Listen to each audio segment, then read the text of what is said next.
السلام علیکم دوستوں and welcome to my channel. کچھ دن پہلے یہ ویڈیو میری نظر سے گزری جس میں محرم میں ماتم کرنا، سوگ منانا، کالے کپڑے پہننا کیوں جائز ہے اس بات کا جواب دیا گیا تھا۔ لیکن دوستوں، حقیقت یہ ہے کہ یہ سارے جواز اور ساری دلیلیں بالکل بے بنیاد ہیں۔ قرآن کی اس آیت کے اندر صرف یہ نہیں کہا گیا لا یحب اللہ الجہر بالسوء من القول، اللہ کو اونچی آواز میں لا یحب اللہ الجہر، جہر اونچی آواز میں، بالسوء من القول، ایسی کوئی بات جو ناگوار گزرے اور وہ قول کی صورت میں ہو، الفاظ کے صورت میں ہو، وہ نظم کی صورت میں ہو، وہ نثر کی صورت میں ہو، اللہ کو ایسے الفاظ جو کسی کو ناگوار گزر رہے ہوں، لا یحب اللہ کو پسند نہیں ہے۔ بات یہاں مکمل نہیں ہو رہی، اللہ کہہ کے اللہ نے استثناء کر دیا، الا من ظلم، مگر جس پر ظلم ہوا ہے اللہ کو اچھا لگتا ہے اونچی آواز میں بات کرے چاہے کسی کو برا لگتا ہو۔ دیکھیں، یہ بات تو بالکل صحیح ہے کہ قرآن کی کسی آیت کا کوئی حصہ اٹھا کر اس کو بیان کرنا صحیح نہیں ہے، لیکن قرآن کی پوری آیت کا غلط مفہوم بیان کرنا بھی غلط ہے۔ قرآن اللہ کا کلام ہے اور یہ علم و حکمت کی سب سے بڑی کتاب ہے، لیکن جو لوگ اپنی بات ثابت کرنے کے لیے قرآن کی آیتوں سے اپنی مرضی کا مطلب نکالتے ہیں وہ اپنے مقصد میں کامیاب تو ہو جاتے ہیں، لیکن ایسے لوگ کبھی ہدایت نہیں پا سکتے۔ اللہ تعالیٰ قرآن میں ارشاد فرماتے ہیں یضل بہ کثیرا ویہدی بہ کثیرا، اللہ اس کے ذریعے سے بہت سے لوگوں کو گمراہ کرتا ہے اور بہت سوں کو ہدایت دیتا ہے۔ قرآن پاک کی اس آیت لا یحب اللہ الجہر بالسوء من القول الا من ظلم، جس کو بظاہر دلیل کے طور پر پیش کیا جا رہا ہے، اس کا ترجمہ ہے کہ اللہ کو پسند نہیں کسی کی بری بات کا ظاہر کرنا مگر جس پر ظلم ہوا ہو۔ سب سے پہلے تو اس آیت میں ظلم کے خلاف بولنے کی اجازت ہے، نہ کہ سوگ منانے اور ماتم کرنے کی۔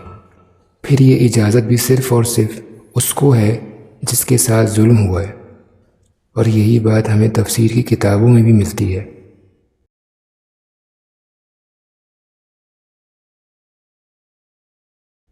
اور اگر مان بھی لیا جائے کہ امام حسن اور امام حسین رضی اللہ عنہم پر جو ظلم ہوا دراصل ہمارے اوپر ظلم ہے، تو میرا یہ سوال ہے کہ پھر آج کے زمانے میں ظالم کون ہے؟ کیونکہ کوئی مسلمان چاہے جتنا بھی برا ہو، وہ امام حسن اور امام حسین کے بارے میں غلط کہہ بھی نہیں سکتا۔ دیکھیں، جس نے ظلم کیا وہ بھی چلا گیا اور جن پر ظلم ہوا وہ بھی اس دنیا سے رخصت ہو گئے، لیکن چھوڑ گئے تو ہمارے لیے سبق چھوڑ گئے کہ ظالم کے آگے کبھی بھی سر نہیں جھکانا، سر کٹانا ہے پر سر جھکانا نہیں۔ پھر نبی صلی اللہ علیہ وسلم نے اس آیت شریفہ کے باوجود سوگ منانے سے کیوں منع کیا، اور صحابہ کرام نے خود اس آیت پر کس طرح عمل کر کے دکھایا، حالانکہ قرآن ہمارے نبی پر نازل ہوا اور صحابہ کرام قرآن ہم سے زیادہ اچھا سمجھتے تھے، لیکن کیا وجہ ہے کہ آپ صلی اللہ علیہ وسلم نے باوجود کربلا کے واقعے کا علم ہونے کے کبھی سوگ نہیں منایا اور نہ صحابہ کو ماتم کرنے کا حکم دیا؟ اللہ ہمیں دین کی صحیح سمجھ عطا فرمائے، آمین۔ اب میں آپ سے ملوں گا ایک اور ویڈیو میں، اپنا بہت سا خیال رکھیں، اللہ حافظ۔ رونا، پیٹنا، ماتم کرنا یہ سیدنا حسین اور اہل بیت کی سیرت نہیں ہے۔ صبر کرنا، ظالم کے سامنے ڈٹ جانا، جان کے خوف سے اپنی پالیسیوں سے پیچھے نہ ہٹنا، یہ سیدنا حسین ابن علی رضی اللہ عنہ کی سیرت ہے جو آج ہمیں کہیں بھی نظر نہیں آتی۔ میتوں پہ گریبان چاک کرنا، میتوں پہ چیخ و پکار کر کے رونا، آپ نے فرمایا لیس منا، وہ ہم میں سے نہیں ہے، اور اس عمل پہ آپ صلی اللہ علیہ وسلم نے لعنت فرمائی ہے۔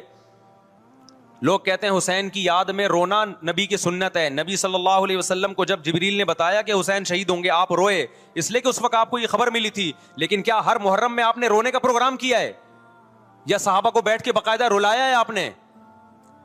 کیا ہو گیا بھائی؟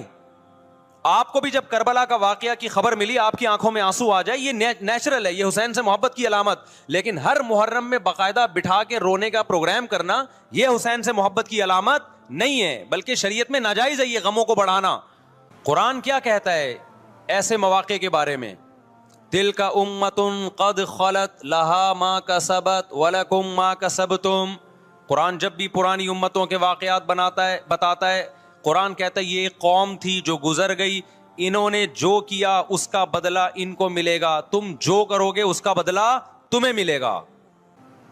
جب خبر دینے والا آپ کی ازواج کو بتا کے آیا کہ جعفر طیار شہید ہو گئے، تو آپ کے گھروں سے خواتین کے رونے کی آوازیں آئیں. آپ صلی اللہ علیہ وسلم نے فرمایا ان سے بولو کہ اپنی آواز کو پست کرو. پھر چیخو پکار کی آواز آئی تو آپ نے فرمایا کہ اگر دوبارہ چیخو پکار کی آواز آئے تو ان کے منہ پہ خاک پھینک دو.